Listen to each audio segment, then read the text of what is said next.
டிப்ஸுங்க, மீன் வறுத்துட்டு மீன் பொரிச்சு எடுக்கணும் இல்லையா, அதை பொரிச்சு எடுத்து எந்த மீனாக இருந்தாலும் மீன் குழம்பு நம்ம தாளிக்கணுன்னா வேறு கடாயை வச்சு மறுபடியும் எண்ணெய் போட வேண்டியதில்லை. அதே கடாயில் கடுகு, வெந்தயம், வெங்காயம், தக்காளி போட்டு தாளித்து மீன் குழம்பு வச்சிங்கன்னா செம சூப்பராக இருக்குங்க. அடுத்த நாள் அந்த எண்ணெயை யூஸ் பண்ணக்கூடாது.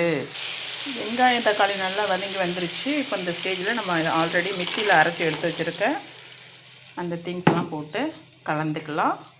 இந்த நேரத்தில் நம்ம கரைச்சி எடுத்து வச்சுருக்க புளியை போட்டுக்கலாம்.